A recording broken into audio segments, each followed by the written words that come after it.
अस्सलाम वालेकुम, मैं हूं अतर काज़मी। ट्रंप की गैर कानूनी जंग को शुरू किए हुए तकरीबन एक हफ्ता हो चुका है।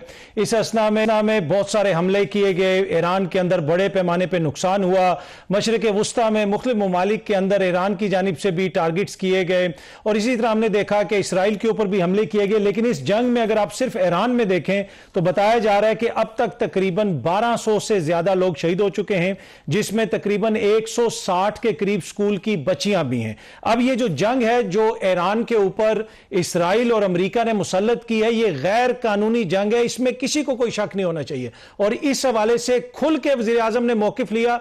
वजीर आजम साहब ने कहा कि यह गैर कानूनी जंग है, हम इसका हिस्सा नहीं बनेंगे।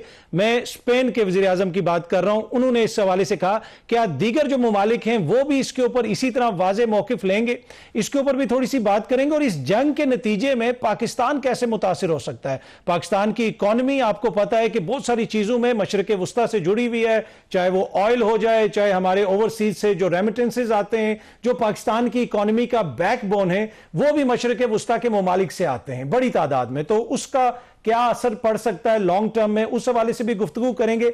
आज इमरान खान साहब से मुलाकात का दिन था, लेकिन एक दफा फिर तहरीक इंसाफ ये गिला शिकवा कर रही है कि इमरान खान साहब से हमारी मुलाकात नहीं करवाएगी और जो गुज़िश्ता रोज मीटिंग हुई थी उसमें फिर तहरीक इंसाफ ने शिरकत भी नहीं की और उस वक्त भी यही उनका केस था कि जब तक हमारी मुलाकात नहीं करवाई जाती हम किसी भी किस्म की इस तरह की जो सिक्योरिटी रिलेटेड मीटिंग है जिसको वज़ीर आज़म साहब चेयर करेंगे, हम उसका हिस्सा नहीं बनेंगे। उस हवाले से भी गुफ्तगू करेंगे। दूसरी जानिब पाकिस्तान जो है वो अफगानिस्तान के अंदर ऑपरेशन कर रहा है, दहशतगर्दों के ठिकानों को निशाना बना रहा है। खैबर पख्तूनख्वा के अंदर भी मुख्तलिफ इलाकों में जो दहशतगर्द हैं वहां पर भी उनको टारगेट किया जा रहा है। खैबर पख्तूनख्वा के अंदर इस वक्त सिक्योरिटी के हवाले से क्या चैलेंजेस हैं और ये जो ऑपरेशंस किए जा रहे हैं तालिबान के खिलाफ अफगानिस्तान के अंदर, ये कब तक खत्म होंगे, आगे चल के ये मामला किस तरफ जा सकता है, आज के प्रोग्राम में इस हवाले से भी गुफ्तगू करेंगे। कुछ और खबरें भी हैं। इन सारे मामलात पे गुफ्तगू करने के लिए स्टूडियो में हमें ज्वाइन कर रहे हैं रहनुमा तहरीक इंसाफ और इमरान खान साहब के वकील नईम हैदर पंजोथा साहब। सर आपका बहुत बहुत शुक्रिया। नून लीग की रहनुमा और MPA आमना हसन शेख साहिबा ने भी हमें ज्वाइन किया। आमना आपका भी शुक्रिया। सीनियर सहाफी और तज्जियाकार फरजाना अली साहिबा ने भी हमें ज्वाइन किया। फरजाना आपका भी बहुत बहुत शुक्रिया। मैं जरा पंजोथा साहब आपसे शुरू करना चाहूंगा, कल आप लोगों ने उस मीटिंग वगैरह में शिरकत नहीं की जो ब्रीफिंग एक दी गई वज़ीर आज़म हाउस के अंदर और काफी ज्यादा तनकीद भी हुई कि ये कौमी मसला था, इसमें कम से कम आप लोगों को शिरकत करनी चाहिए थी। और आज लोग एक्सपेक्ट कर रहे थे कि शायद क्या पता आप लोगों की कोई मुलाकात वगैरह भी हो जाए खान साहब से, क्योंकि आप कहते हैं कि जब तक वहां से कोई हमें इंस्ट्रक्शंस नहीं मिलेंगी हम आगे नहीं चल सकते। तो क्या सूरत हाल बनी है? आज आप लोग गए थे अडयाला? बहुत शुक्रिया, बड़ी नवाज़िश सदर काज़मी साहब। बिल्कुल, आज भी हमारे रहनुमा गए थे, 6 लोगों का नाम भिजवाए हुआ था, फिर नहीं मिलने दिया गया और 1 साल से ज़्यादा टाइम हो गया, रफ़्क़ा को मुलाकात की इजाज़त नहीं दी जा रही। नंबर 1। नंबर 2, आपने कहा जी कौमी मसला था तो कौमी लीडर को उस मीटिंग का हिस्सा होना चाहिए था। कौमी लीडर जो है उस मीटिंग को लीड करते, जिसको अवाम ने 8 फरवरी को वोट दिया। कौमी लीडर के अलावा ऐसे लोग जिनको अवाम ने वोट ही नहीं दिया उनसे आप लीड करवाएंगे तो जिनकी आशीर्वाद के तहत वो बने हैं वो तो उनके खिलाफ नाम तक नहीं ले सकते।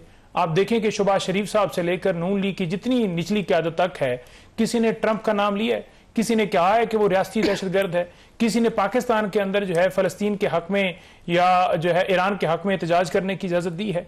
बल्कि यहाँ तो निहत्ते लोगों के ऊपर गोलियां तक चलाई गई हैं, 35 लोगों को शहीद किया गया, एक FIR किसी थाने के अंदर हमने नहीं दर्ज होती देखी। आप देखें तहरीक इंसाफ एहतजाज की कॉल देती है तो दफा 144 लगाकर पुरअमन एहतजाज के ऊपर भी मुकदमे बना दिए जाते हैं, लेकिन यहाँ ईरान के हक में लोग निकले थे उनके ऊपर गोलियां चलाई गई हैं। आज तक CCTV फुटेज सामने नहीं लेकर आए, कैसे लोगों को इश्तियाल दिला के वो एम्बेसियों की तरफ जा रहे थे, किधर हैं वो लोग जिनको गिरफ्तार किया गया। मुझे कल एक फैमिली मिली इधर F6 के अंदर कोसार मार्केट के अंदर बैठे हुए थे, उन्होंने कहा जी कि हम अपनी फैमिली को ढूंढ रहे हैं, जो हमारे लोग गिरफ्तार हुए हैं, हम गए थानों के अंदर, उन्होंने कहा है जी कि कोई पता नहीं है किधर है, क्योंकि जाहिर बात है अब तो ट्रंप खुद देख रहा है, ट्रंप का मामला है, ट्रंप ने वार किया हुआ है, तो ट्रंप की प्रोटेक्शन के लिए कि यहाँ उनके जितने भी बने हुए हैं दफ्तर उनको कोई टच ना करे, उसके लिए उन्होंने अपने लोगों के ऊपर गोलियां तक चला दी। मसला ये है कि एहतजाज हक है, ये तो हक नहीं ना कि आप कॉन्सुलेट पे चढ़ दौड़े, वहां पे जाके हमला कर दें, तोड़ फोड़ करें, तो फिर तो सिक्योरिटी फोर्सेज आगे से देखें, सिक्योरिटी फोर्सेज का क्या काम है? अगर कोई गैर कानूनी काम करता है उसे पकड़ लें, उसे रोकें। ये काम तो नहीं है कि आप सीधी गोलियां लोगों पर चला दें, ये किसका काम है? इन्होंने कहा जी कि हमें तो सिंध के अंदर वो कह रहे थे हमें पता ही नहीं है किसने गोली चलाई। वो JIT बनाई है, वो कह रहे हैं। नहीं, JIT कौन सी? हम इधर 5-7 बंदे मार देते हैं फिर कहते हैं आप JIT बना लें।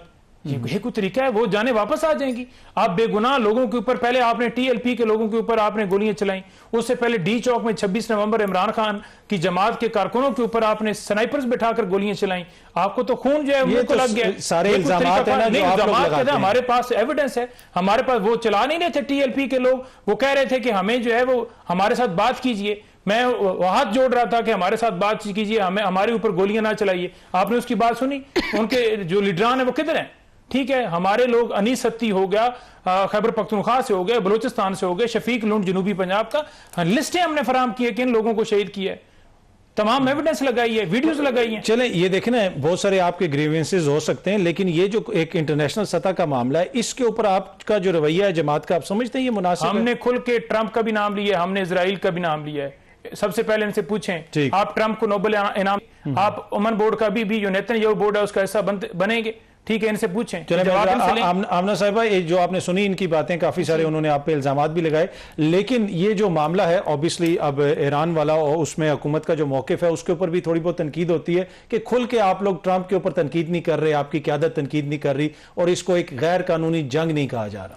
देखिए, एक तो सबसे पहले मैं बता दूं कि शायद ये अपनी मर्जी की खबरें पढ़ते हैं और अपनी मर्जी की खबरें सुनते हैं, तो हमारे जो डिप्टी प्राइम मिनिस्टर है इसहाक डार साहब, हमारे प्राइम मिनिस्टर ने भी, नवाज शरीफ साहब ने भी, तमाम क़यादत जो इस वक्त इन ऑफिस है, जो आउट ऑफ ऑफिस है, PMLN की चीफ मिनिस्टर साहबा, हर किसी ने ये अलल ऐलान कहा है कि हम इस जंग में ईरान के साथ हैं। ईरान के साथ जो हुआ वो मुनासिब नहीं है, जो उनके सुप्रीम लीडर का गम है, और वो सिर्फ ईरान का गम नहीं है, वो पूरी दुनिया में मौजूद जो मुसलमान हैं, खास तौर पर जो अहले तशी लोग हैं, उनका गम है, और हम सब उनके गम में उनके साथ शामिल है। तो ये तो सबसे पहले यहां तक इस चीज की बात होगी। जो इन्होंने कहा मैं उस पर आ रही हूं जी, थोड़ा सा हौसला रखें सुनने का। नहीं, असल बात यह है, अनफॉर्चुनेटली इनकी जमात का एक वतीरा रहा है। मैं आपको थोड़ा सा उसका बैकग्राउंड दूंगी before I come to President Trump. जिस वक्त आमिर फारूक साहब इनकी फेवर में फैसला देते हैं तो वो दुनिया के बेहतरीन जज होते हैं। वही आमिर फारूक साहब इनके अगेंस्ट फैसला देते हैं तो ये उनके खिलाफ एहतजाज करने सड़कों पर निकल जाते हैं। ऐसे नहीं हो सकता, या वो अच्छा जज है या वो बुरा जज है। तो अगर आज प्रेसिडेंट ट्रंप की बात करें तो ये वही प्रेसिडेंट है जिसके प्रेसिडेंट बनने के लिए इन्होंने मन्नतें मांग रखी थी, और ये अलल ऐलान कहते फिरते थे कि ट्रंप आएगा तो हमारा मसीहा जेल से निकलेगा और दुनिया बदल जाएगी और क्या क्या हो जाएगा। आज क्योंकि इनके जाती मफाद को उसने सपोर्ट नहीं किया और एक अच्छी हुकूमत को एक्नॉलेज किया, एक पॉजिटिव रोल प्ले किया है, तो उसकी इस वजह से इनको तकलीफ है। इनको तकलीफ पाकिस्तान की या ईरान की या किसी और की वहां पर जो कैजुअलिटीज हो रही है, ये तकलीफ नहीं है। इनको तकलीफ अपनी जात की है कि इनके इमरान खान की खातिर जो बोलेगा उसको ये अच्छा, मैं बता रही हूं अपना मौक़िफ़, उसको ये अच्छा कह देंगे और दूसरों को ये बुरा कह देंगे। लोगों पे गोलियां चलाने की बात कर रहे हैं। इमरान खान की हुकूमत ने क्या किया, स्कूल के बच्चे भी जो यूनिवर्सिटीज के प्रोटेस्ट करने आते थे उनके ऊपर भी ये आंसू गैस चलाते थे। तो ये हमें ना बताएं कि कौन प्रोटेस्टर है और कौन प्रोटेस्टर नहीं है। प्रोटेस्ट करने का, हर चीज को करने का एक तरीका होता है, एक तरीके के हिसाब से चीजें चलती है ना। मुलाकातों की बात कर रहे हैं, मुलाकातों का रोना रो रहे हैं कि जी हम आज, मैं बता चुकी हूँ जी, मैंने आपको बताया हमारी सारी हुकूमत इस बात को ओपनली बता चुकी है। ट्रंप बनने वाला था उस वक्त आप लोग देंगे मान रहे थे। जवाब दूंगा ना, मैं देखूंगा जवाब दूंगा। आप जरूर जवाब दें, पहले आप मेरी बात बताएं कि ट्रंप अमन अवार्ड देना है। अमन अवार्ड की बात ही नहीं हो रही, बात इस वक्त हो रही है कि जो ईरान में हुआ हम उसके अंदर ईरान के साथ खड़े हैं और वो गलत हुआ है। जो चीजें हुई पूरी दुनिया को पता है, ये तो छोटे बच्चों वाली बात। तो नाम किसने लिया? पूरी दुनिया को पता है कि अमेरिका, इजराइल, कौन कौन इसके अंदर नवाज शरीफ साहब ने भी इजराइल का नाम लिया है, ट्रंप का नाम नहीं लिया। शहबाज शरीफ ने नाम नहीं लिया, ठीक है, साहब ने भी नाम लिया है, वजीर आला मरियम नवाज शरीफ साहब ने नाम लिया है, हमारे जो डिफेंस मिनिस्टर हैं उन्होंने भी नाम, नवाज शरीफ साहब ने नाम लेना है उन्होंने, शहबाज शरीफ साहब ने लिया। बात सुनिए, ये आपकी बहस है। मैंने आपको कहा आपको तकलीफ इस ट्वीट की नहीं है, आपको तकलीफ ये है कि उन्होंने आपकी फेवर नहीं की, क्योंकि आप रोते थे कि जी आएगा और वो हमारे लीडर को आजाद कराएगा। आपको तकलीफ इस बात की, नाम की तो तकलीफ ही नहीं है। आप उसके खिलाफ आज इसलिए नहीं है कि ईरान पे हमला हो रहेगा, ईरान में आप इसलिए खिलाफ है। मैंने इसीलिए पहले आपको जज की एग्जाम्पल देके, हवाई बात नहीं की, मैंने एक एग्जाम्पल देके, इनकी जमात का ये वतीरा है। अगर आज आप बैठे यहाँ 4 सवाल इनकी खिलाफ कर लेंगे और हुकूमत की फेवर में कर लेंगे तो कल से कहेंगे अतर काज़मी एक बहुत ही निहायत फजूल जर्नलिस्ट है, और अगर आप 4 बातें इनकी फेवर में कर देंगे तो ये कहेंगे उससे अच्छा। चले मैं जरा फरजाना को भी शामिल करूं। अच्छा फरजाना, इस पे भी आपने कमेंट करना है तो कीजिएगा। आज सिक्योरिटी जराई के साथ कुछ सहाफियों की मुलाकात भी हुई और ये जब से ईरान का मामला शुरू हुआ है, अफगानिस्तान के आगे पीछे पाकिस्तान के बॉर्डर के अंदर जो ऑपरेशंस वगैरह कर रहे हैं, पाकिस्तान कर रहा है, उसके ऊपर हम ज्यादा बात नहीं कर रहे, लेकिन आज इस हवाले से गालबन कोई ब्रीफिंग वगैरह भी हुई, आप भी वहां पे मौजूद थी सिक्योरिटी जराई के साथ। तो ये जो ऑपरेशंस हैं ये किस तरह चल रहे हैं और खैबर पख्तूनख्वा के अंदर कितना इलाका इससे मुतासिर हुआ है और आपको क्या नजर आ रहा है कि ये कब तक चलते रहेंगे? बहुत शुक्रिया अतर साहब। आज बड़ी एक इम्पॉर्टेंट ब्रीफिंग थी जिसमें हमें बहुत सारी चीजों को जो है वो क्लियर किया गया। बहुत सारे सवाल थे जो हमने रखे। पख्तूनख्वा के लोग, आपको पता है कि न सिर्फ अंदरूनी एक दहशतगर्दी का शिकार है बल्कि अब तो सरहदें भी आग उगल रही हैं। और अगर आप देखें तो कुर्रम में हर रोज गोले गिर रहे हैं। आज मैंने ये सवाल भी उनके सामने रखा कि आबादियों पर गोले, सिविलियन आबादियों पर गिर रहे हैं, जिससे कल रात की ही बात है कि एक शख्स जहां बहक हुआ, मस्जिद को भी निशाना बनाया गया, 5-6 लोग जख्मी भी हुए। इसी तरह बाजोड़ की आप सरहद पर देख लें। इसी तरह लंडी कोतल का जो एक गांव है वो लोग गांव खाली करके नीचे आ गए हैं। और अगर मैं आपको बताऊं तो कुछ ऐसी भी फैमिलीज हैं जो कि नीचे, जाहिर है रिश्तेदार बाज लोगों के नहीं होते या गरीब होते हैं, उनके पास कहीं और जाने का ठिकाना नहीं होता, तो वो पुराने जो रेल चला करती थी उनकी एक अगर आपको याद हो तो जो सफारी चला करती थी तोरखम तक, तो गारों के अंदर से सफारी जाया करती थी। वहां पे भी कुछ फैमिलियों ने पनाह ली उस रात को जब बर्फ वहां से गोलाबारी हो रही थी। तो ये सारी सूरत हाल हमने उनके सामने रखी तो उन्होंने बताया। बड़ी चीजें जो है वाजे हुई हैं और उनमें से एक बागराम की अगर मैं बात करूं तो पहली दफा ये बात बताई गई कि बिल्कुल उसके वहां पे हमें बताया, हमारी जो इंटेलिजेंस इत्तलात थी उसमें असले का डिपो और इस तरह के मामला थे और वो हमारा टारगेट था, इसलिए हमने उसको टारगेट किया। कुछ साथियों ने ये भी पूछा कि एक तरफ से बयान आता है किस मुल्क से, सुपर पावर से, कि हम बागराम, अमेरिका मतलब, कि हम बागराम वापस लेंगे और फिर इस तरह से हमला हो जाता है, तो क्या इसका कोई कनेक्शन है? तो उन्होंने वाज़े तौर पर कहा कि हमारा किसी के बयान से कोई कनेक्शन नहीं है, लेकिन वहां पे हमारा जो टारगेट था हमने उसको अचीव किया है। इसी तरह एक बहुत इंपॉर्टेंट बात ये भी थी कि जो पाकिस्तान के क्या कोई बातचीत हो रही है, कोई राब्ते हो रहे हैं, आखिर कब तक ये जंग जो है वो चलेगी या कशीदगी चलेगी? क्योंकि ऑलरेडी खैबर पख्तूनख्वा या बलोचिस्तान जिसके साथ अफगानिस्तान की सरहद लगती है वो इतनी मुश्किल में है और वहां पे टेररिज्म की रोज एक्टिविटीज हो रही हैं। तो अगर सरहदों पर भी इस तरह कशीदगी रहेगी तो फिर क्या, कैसे आगे हाल होगा? तो कब तक ये सिलसिला चलेगा? तो जवाब मिला कि जब तक के हमारे टारगेट अचीव नहीं हो जाते, और टारगेट ये है कि अफगानिस्तान को वाज़े तौर पर कहा गया है कि हमारे दुश्मन हमारे हवाले करें। और आपको पता है कि हमारे दुश्मन कौन है, वहां पे जो वांटेड हमारे हैं, लीडरशिप की भी बात हुई है। तो ये कुछ चीजें थी। और फिर बहुत बड़ा इंपॉर्टेंट सवाल जो मेरे लिए जाती तौर पर बहुत इंपॉर्टेंट था और एक बार फिर मैंने सामने रखा, और वो था तीरा का ऑपरेशन। क्या, क्योंकि आपको याद होगा कि जब 5 जनवरी को तीरा के लोगों ने नकल मकानी करना शुरू की तो ये कहा गया था कि 2 माह के लिए जो है ये लोग नीचे आएंगे और उधर ऑपरेशन होगा। आज वाज़े तौर पर एक बार फिर कहा गया कि हमने तो बड़े स्केल का कोई ऑपरेशन करना ही नहीं था, हमने तो आईबीओस के जरिए वहां पर दहशतगर्दों का कला कमत या सफाया करना था। तो उसमें यह होता है कि जिस एरिया में लोग होते हैं, वो जो एक बात होती है कि जब हम उसके खिलाफ कार्रवाई करते हैं तो गोलाबारी हो जाती है सिविलियन पर, और जाहिर है कोलैटरल डैमेज होता है, जिससे लोगों को हमने भी यकीनन हमने कई दफा सवाल उठाए। तो उससे बचने के लिए ये था कि सूबाई हुकूमत का ये फैसला था कि उसको नकल मकानी लोगों को करनी पड़ी। तो मेरा सवाल ये था कि अब तो मार्च आ गया है, तो क्या 2 महीने अब जब खत्म हो जाएंगे तो क्या लोग अपने घरों को जा सकते हैं? तो वहां से जवाब ये मिला कि ये फैसला सूबाई हुकूमत ने करना है।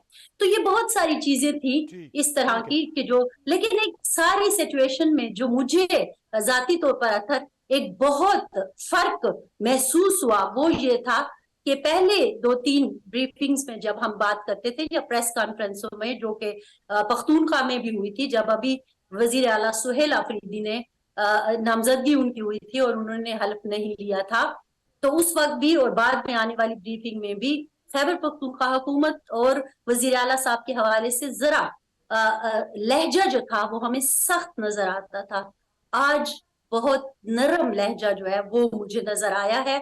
और ये भी कहा गया जब उनसे किसी ने सवाल किया कि बन्नू में जो लोग शहीद हुए पुलिस के और आर्मी के, या फिर मुख्तलिफ जगहों पर अगर हम देखें तो वहां पर जनाजों में वजीर आला साहब शरीक नहीं हुए, इसको किस अंदाज से देखते हैं? ज़ाहिर है हर जर्नलिस्ट अपने हिसाब से सवाल करता है। तो उन्होंने जवाब दिया, हो सकता है उनकी कोई सियासी मजबूरी हो, लेकिन बज़ाहिर खैबर पख्तूनख्वा हुकूमत जो है वो दहशतगर्दी के मामले में अगर रियासत के साथ खड़ी नजर आती है तो फिर ये अंदरूनी दुश्मनों से भी और बैरूनी दुश्मनों से निमटना आसान होगा। तो ये एक जो सिचुएशन थी वो मैंने आपके सामने रखी है कि चीजें ब्रेक लेनी है, ब्रेक से हम वापस आते हैं। ठीक है फरजाना, बस वापस आऊंगा, मैं एक छोटी सी एक ब्रेक ले लूं जी, ब्रेक से वापस आएंगे तो यहीं से गुफ्तगू के सिलसिले को आगे बढ़ाएंगे।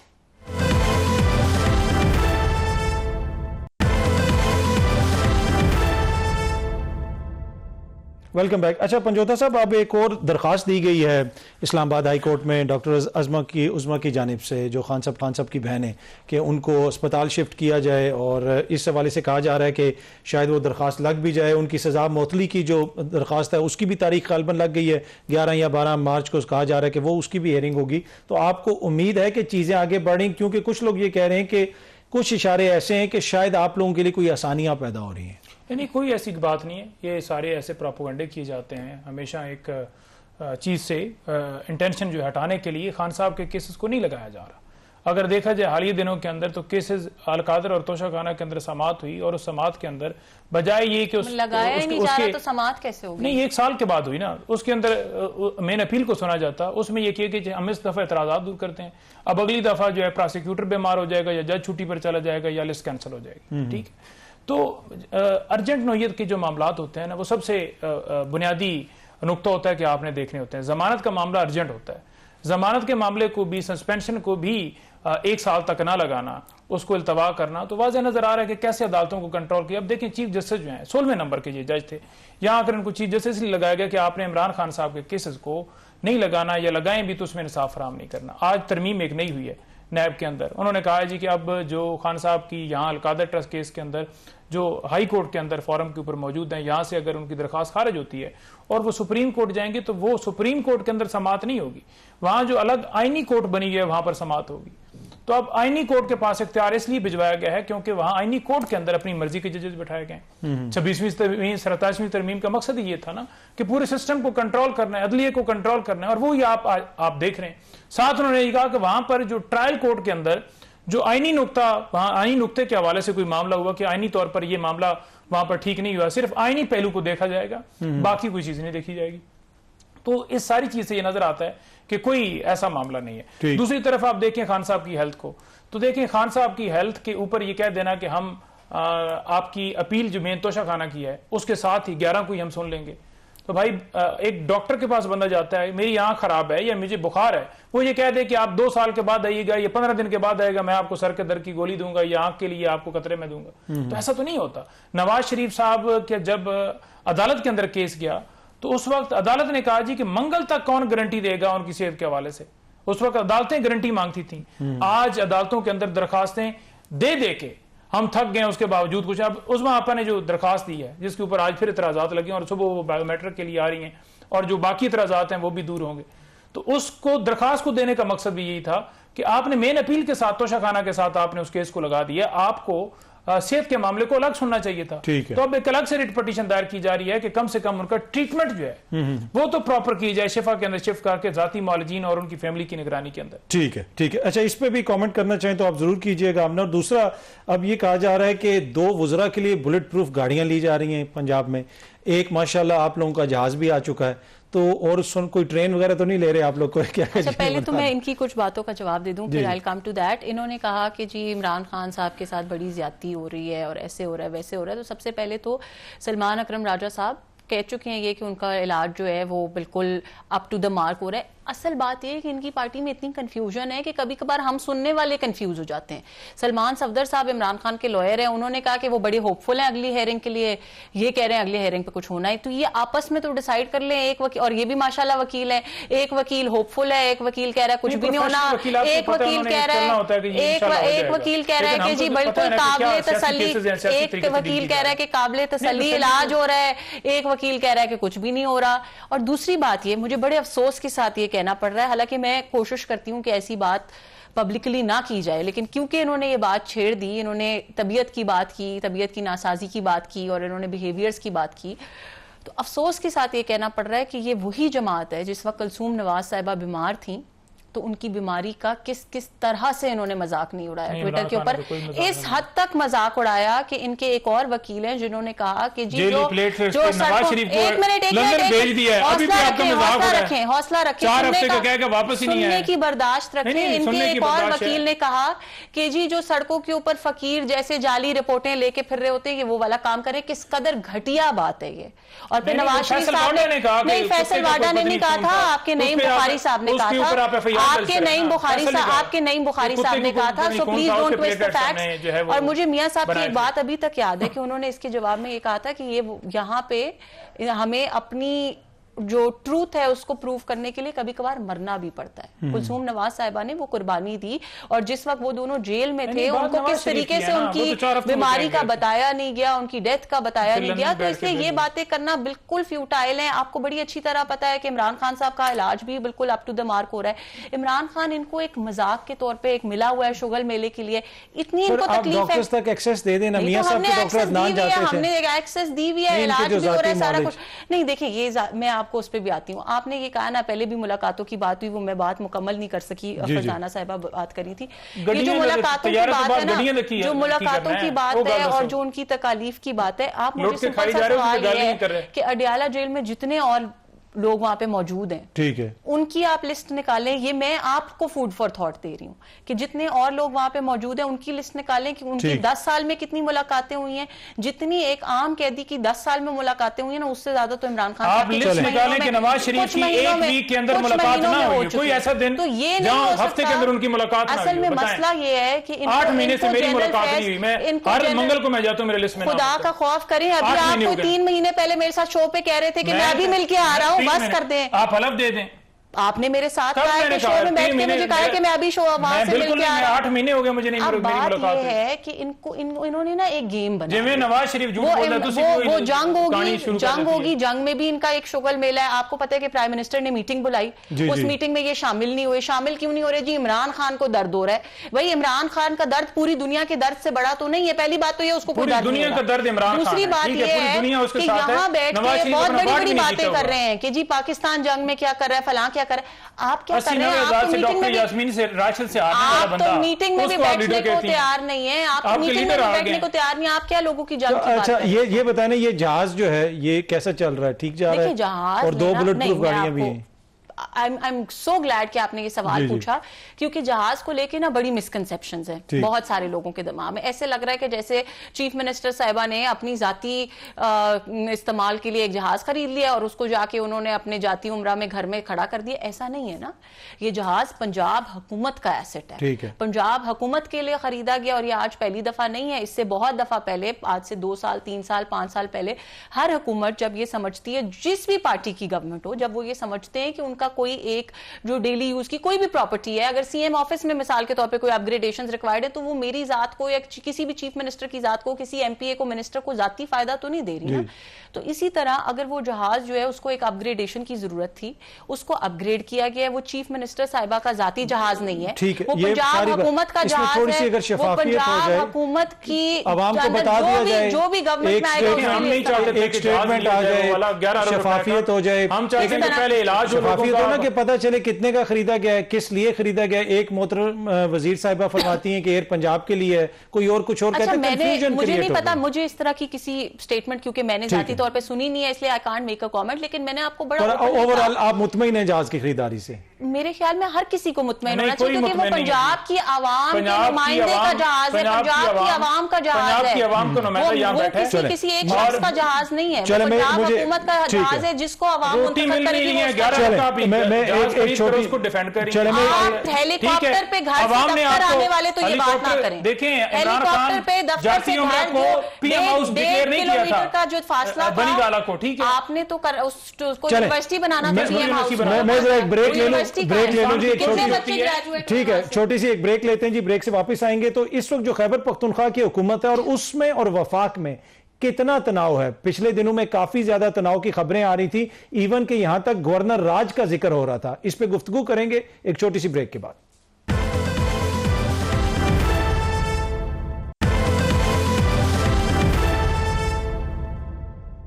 Welcome back. अच्छा फरजाना, पिछले दिनों हमने देखा कि काफी ज्यादा तनाव था खैबर पख्तूनख्वा की हुकूमत और वफाक में, और कुछ मौकों के ऊपर तो इस तरह की आवाजें भी आई कि ऐन मुमकिन है कि खैबर पख्तूनख्वा के अंदर गवर्नर राज लग जाए। इस वक्त क्या सूरत हाल है? क्या खैबर पख्तूनख्वा की हुकूमत के साथ वफाक आपको ज्यादा कंफर्टेबल नजर आ रहा है? किस किस्म के हालात हैं? देखिए, जो मैं ओवरऑल सूरत हाल देख रही हूँ तो मुझे तो वाकई लग रहा है कि चीजें जरा अच्छे की तरफ जा रही हैं। अगरचे वजीर आला साहब ने ये ऐलान भी किया हुआ है कि वो एक फोर्स बनाएंगे और फिर ईद के बाद जो है मामला होगा, लेकिन उसके बावजूद आज इवन कि जब हम ब्रीफिंग में भी थे तो मैंने पहले भी अर्ज किया कि मुझे लहजा जो है वो जरा साफ नजर आया। देखिए, खैबर पख्तूनख्वा में आज रोज के हिसाब से लाशें उठ रही हैं, आप देख रहे हैं, फोर्सेस को निशाना बनाया जा रहा है, सरहद पार से गोलाबारी हो रही है जिसमें आम लोग जो हैं वो उसका निशाना बन रहे हैं। तो यहाँ पे इस वक्त खैबर पख्तूनख्वा के लोगों को हीलिंग की जरूरत है। अगर खान साहब के साथ उनकी एक मोहब्बत है, जो कि जाहिर है आप देख रहे हैं कि मुसलसल वो खैबर पख्तूनख्वा की अक्सरियती आवाम जो है वो खान साहब को वोट दे रही है। इसमें कुछ शक नहीं है कि बाकी पार्टियों की भी वोटर्स यहाँ पे मौजूद हैं और लाखों की तादाद में उन्होंने भी वोट लिए, लेकिन जो एक हुकूमत बन रही है तो उससे वाजे हो रहा है कि वो इमरान खान साहब के साथ हैं। तो मैं ये समझ रही हूँ कि लोग, अब अंदाजा हो गया है लोगों को, शायद वफाक को भी, कि हमें खैबर पख्तूनख्वा को साथ लेके चलना चाहिए। और मैं आपको एक बात बताऊं कि आज मुझे भी ये एक एहसास हुआ, या एक फीलिंग आई कि जब कहा गया कि जंगें उस वक्त जीती जाती है कि जब अवाम आपके साथ होते हैं, तो इससे अंदाजा होता है मुझे कि शायद चीजें बेहतरी की तरफ जाए। लेकिन अब ये नहीं पता कि अगर वफाक का रवैया इमरान खान साहब के हवाले से इस तरह से रहा कि उनकी मुलाकातों पर पाबंदियां नहीं हटाई गई, उनके इलाज के मामले को, जो कि इस वक्त एक इंतहाई कंफ्यूजन का शिकार है, अगरचे वफाकी हुकूमत तो ये कह रही है कि उनका बेहतरीन इलाज हो रहा है, लेकिन जब किसी को दिखाई नहीं दे रहा तो फिर क्या होगा? तो मुझे एक मसले को भी मेरा ख्याल में वफाक को हल कर लेना चाहिए। लेकिन जिनसे हम बात करते हैं, या हम, जाहिर है हम तो सिक्योरिटी पर बात कर रहे होते हैं, तो वो इस सारे मामले को हुकूमत के साथ अटैच कर लेते हैं और वो जाहिर है वफाक है। तो मुझे जाती तौर पर तो अगरचे रमजान के महीने में ये जो एक मामला चला है तो बर्फ पिघली हुई नजर आई है, और वो जो एक बयानबाजी और चीजें हो रही थी उसमें जरा सा ठहराव आया है। लेकिन मैं समझती हूँ जब हमारी यहाँ पर लोगों के साथ बातचीत होती है, अहम लोगों के साथ, तो एक ही बात आती है कि जब अगर वाकई आप चाहते हैं कि आप जिस मट्टी पर जंग लड़ रहे हैं वो मट्टी के लोग आपके साथ खड़े हों, तो फिर उनकी ये एक जो कंफ्यूजन है उसको क्यों नहीं दूर कर दिया जाता? फैमिली को खान साहब के साथ मिलाना है, वजीर आला खैबर पख्तूनख्वा अगर मुलाकात करना चाहते हैं, अदालतें कह रही हैं कि आप मुलाकात करवाएं, तो इसमें कोई हर्ज नहीं होना चाहिए। तो मेरा ख्याल में अगर वफाक ये एक स्टेप ले ले तो हालात मजीद भी बेहतर हो सकते हैं। तो फिर ना आपको नईम हैदर पंजोता को भी इसमें शामिल करूं, ठीक है फरजाना, मैं आता हूं आपके पास, मैं नईम को भी इसमें शामिल करूं। नईम, ये जो भी फरजाना कह रही थी कि ऑब्वियसली फैमिली की मुलाकात वगैरह हो जाए तो चीजें काफी क्लियर होंगी, लेकिन दूसरी जानिब देख रहे हैं कुछ ऐसी चीजें जो आप लोगों की जानिब से आप कह रहे हैं हम रिहाई फोर्स बना रहे हैं। अब फोर्स का सियासत से क्या ताल्लुक है? और फिर ये भी शफी जान कहते हैं कि जब वो रिहा हो जाएंगे तो फोर्स को हम डिसॉल्व कर देंगे, जैसे वो कोई जत्था होगा, कोई डिसिप्लिन फोर्स होगी। आप अपने एहतजाज करें, सियासत करें, कुछ बातें आपकी ऐसी हैं जिनकी वजह से शुकूक व शुबहात में इजाफा होता है। नहीं देखें, जो फोर्स है ना, वो फोर्स इस तरह से नहीं है कि कोई उनके पास टैंक होंगे, गोले होंगे, बंदूकें होंगी और वो चढ़ाई करेंगे, बल्कि जमात के कारकुन उन तमाम लोगों को एक प्लेटफॉर्म के ऊपर इकट्ठा किया जाए, जिसे रिहाई फोर्स का नाम दिया गया है। टाइगर जैसे पहले बनाया गया था, इमरान खान रिहाई फोर्सेस का नाम दिया, इसी तरह और विंग्स भी मुख्तलिफ हैं, यूथ विंग है, ILF है, ISF है। तो ये फोर्स वो है, नंबर 1। नंबर 2 ये है कि इस जो निज़ाम है उसकी क्यों कांपे टांग रही हैं? भाई आपने इमरान खान को जेल में झूठे मुकदमात में नहीं रखा, एक के बाद दूसरे मुकदमे में अब 300 से ज्यादा मुकदमात किसी शख्स के ऊपर हों, ठीक है, और आप झूठे मुकदमात बनाए, उसके बाद आप कहें कि अदालतों को भी हमने जो है अपनी मर्जी से सारा कंट्रोल भी कर लिया है, तो उसके बाद आप कहें कि कोई एहतजाज के लिए ना निकले, कोई बात ना करे, कोई आवाज ना बुलंद करे, तो मामला कैसे हल होगा? नंबर 1।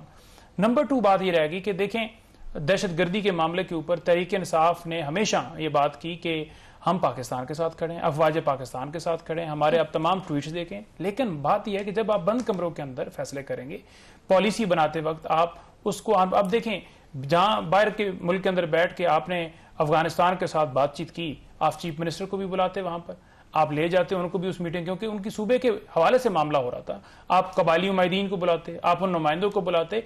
खैबर पख्तूनख्वा के अंदर KP असेंबली के अंदर बैठ के ये तमाम बातें तय हो गई हैं, 16 नुकाती एजेंडा आ गया 21 पार्टियों की तरफ से कि ये मसले का हल नहीं, जिस मसले से आप हल निकालना चाहते हैं। इमरान खान का मौकफ था कि जहां भी मुसलमानों की आपस में लड़ाई होगी ना कहीं पीछे इजराइल होगा। आप देखें कि हमारे इधर जर्नैल्स ने पहले कहा जी कि तालिबान के अंदर, अफगानिस्तान के अंदर जो है हमने अपने मुजाहिदीन को भिजवाना है, अपने लोगों को भिजवाना है, 1980 की बात कर रहे हैं। और उस वक्त हमने भिजवाया, हमने कहा कि अफगानिस्तान के ऊपर हमला, पाकिस्तान के ऊपर हमला है, ठीक है। और आपके ख्वाजा आसिफ साहब वजीर दिफा होकर कह रहे थे कि उस वक्त डॉलर की खातिर हम गए थे। तो ये नहीं आपकी वो बात हम तस्लीम करें, आपकी अब बंद कमरे के अंदर पॉलिसी को हम तस्लीम करें, तो हम जाएं किधर? आप तो आवाम को कह रहे हैं कि ये हमारे लिए कीड़े मकोड़े हैं, हमने इनसे बात नहीं, हमने करनी है जो मर्जी हमारी। दहशतगर्द हैं वो तो वाज़ेह है ना नईम साहब, उसमें तो कोई वो नहीं है। दहशतगर्दों के कौन हक में है? इमरान खान की पॉलिसी थी, इमरान खान की हुकूमत थी, इमरान खान ने उस वक्त जो गनी की हुकूमत थी, उसके बावजूद वो गए, बात की और मसले का हल बात से निकाला, दहशतगर्दी भी कंट्रोल होगी, ड्रोन भी रुक गए। आज क्यों फिर दोबारा दहशतगर्दी जन्म ले रही है? ठीक है, अफगानिस्तान तो आपकी हुकूमत है, वहां तो हमारी हुकूमत भी नहीं, वहां तो आप फैसले भी अपनी, उधर आप कहते हैं एक SHO की दहशतगर्दी मार है, आए रोज वहां पर कत्लेआम हो रहा है। हमारे नौजवान सिविलियन हो या फौजी हो, हमारे भाई हैं, हमारे नौजवान हैं जिनको शहीद किए, बच्चे छोटे छोटे मासूम बच्चे बच्चियों को शहीद किया जाता है, ड्रोन्स गिरे जाते हैं, मार्टर गोले ऊपर से आ रहे हैं, उन जनाजों का कोई जिक्र नहीं करेगा, उनके जनाजे भी कोई नहीं पड़ेगा सिविलियन के, ठीक है। तो आप खुद तफरीक पैदा करते हैं, आपको खुद तफरीक खत्म करनी चाहिए। बतौर अदारा आपको चाहिए कि ऐसा रोल अदा करें जिससे पूरी कौम जो है वो यकजा हो। इसमें तो कोई दो राय नहीं ना कि दहशतगर्दों के निशाने पे हर पाकिस्तानी है, चाहे वो उसका ताल्लुक किसी भी सियासी जमात से हो, तो इसके ऊपर बिल्कुल क्लैरिटी होनी चाहिए कि जो उनके खिलाफ ऑपरेशन हो रहे हैं दहशतगर्दों के खिलाफ वो होने चाहिए, और दहशतगर्दों को इसका कम अज कम इस चीज के हवाले से एक क्लैरिटी होनी चाहिए कि अगर रियासत पाकिस्तान को टारगेट किया जाएगा, पाकिस्तान की आवाम को टारगेट किया जाएगा, तो पाकिस्तान अपना भरपूर तरीके से दिफा करेगा। अच्छा आमना, इसमें भी कमेंट कीजिएगा जो भी पंजोता साहब कह रहे थे, छोटा सा ये भी बता दीजिए कि ये जो अभी मशरिक वुस्ता में जंग चल रही है, ओवरऑल इसके इकोनॉमिक हमारे ऊपर असरात पड़ सकते हैं, बहुत सारे हमारे वर्कर्स हैं वहां पे, इस हवाले से कोई प्लानिंग है, हुकूमत की कोई तैयारी है, आप लोग कोई मुशावरत करते हैं? जी बिल्कुल, मैं उस पर आती हूँ। उससे पहले इनकी जो रिहाई फोर्स है उसके ऊपर थोड़ा सा मैं जरूर कमेंट करूंगी कि ये रिहाई फोर्स का जो ड्रामा है ना, ये सिर्फ एक नया तरीका है पाकिस्तान को नुकसान पहुंचाने का। इनकी पार्टी की हिस्ट्री आज तक यही रही है, इनकी टाइगर फोर्स हो, रिहाई फोर्स हो, इनके मिनिस्टर्स हो, इनके भांजे भतीजे हो, उन्होंने पाकिस्तान के ऊपर हमला करने के अलावा कुछ नहीं किया। 9 मई तो एक इंसिडेंट है, आपको ये अगर आप हिस्ट्री इनकी देखें तो जिस दिन पाकिस्तान में कोई क्रिकेट मैच होता है, कोई और इंपॉर्टेंट इवेंट होता है, उस दिन ये जलसा करते हैं। बीजेपी की बात कर रही है, तो ये तो उनसे भी बदतर है जी। इनके होते हुए तो हमें इनके होते हुए हमें उनकी जरूरत नहीं है, ये उनसे भी बदतर है। मोदी के मैंने तो नहीं बुलाया जी, मैंने तो नहीं बुलाया, ये तो बुलाने वालों से पूछे। असल में ना इनको एक लाडला सिंड्रोम हो चुका है, इनको एक लाडला सिंड्रोम हो चुका है। जो जनरल फैज के जमाने में एक लाडला था और लाडले को जिस तरीके से लाया गया, जिस तरीके से बिठाया गया, जिस तरीके से फैसले दिए जाते थे, आज ये फैसलों को क्वेश्चन कर रहे हैं। आज की अदालत जो है ना वो एक्चुअली फ्री है, क्योंकि आज हम आके, मैं यहाँ पे बैठ के कोई अदालत का फैसला आपको नहीं अनाउंस कर रही, जैसे इनके कभी फवाद चौधरी साहब और कभी शेख तारिक रशीद साहब प्रेस कॉन्फ्रेंस किया करते थे कि आज रात को 2 और को पकड़ा जाएगा, सुबह ऐसा हुआ होगा, कल के फैसले में ये होने वाला है। हम तो कोई पेशेंट गोइयां नहीं कर रहे, हम तो ये कह रहे हैं कि जी हुकूमत अपना काम कर रही है और हमारा एक 1 पॉइंट एजेंडा है पाकिस्तान और डेवलपमेंट। कंक्लूड कीजिए 20 सेकंड। बस मैं, और जो आपने जंग का कहा उस पर मैं सिर्फ आपको एक आखिरी बात बताना चाहूंगी क्योंकि आपके पास टाइम कम है। पाकिस्तान जो है हर तरह से हर मुमकिन कोशिश कर रहा है कि पाकिस्तानी लोग जहां जहां हैं और जितने भी हमारे मुसलमान हैं, जो जो हो रहा है हम उसमें एक पॉजिटिव रोल प्ले करें। अभी जो हमारे फेडरल मिनिस्टर है अली परवेज मलिक साहब, उनकी भी कल मुलाकात हुई सऊदी एम्बेसडर से। उन्होंने भी यकीन दहानी दिलाई कि अगर हमें रेड सी के थ्रू ऑयल की ट्रांसपोर्टेशन की जरूरत पड़ेगी तो उसमें भी हमें फैसिलिटेट करेंगे। तो इंशाल्लाह ताला पाकिस्तान का रोल इसमें बहुत पॉजिटिव रहेगा। आप तीनों शख्सियात का बहुत बहुत शुक्रिया जी। एक छोटी सी लेते हैं, ब्रेक से वापस आएंगे तो गुफ्तगू के सिलसिले को आगे बढ़ाएंगे।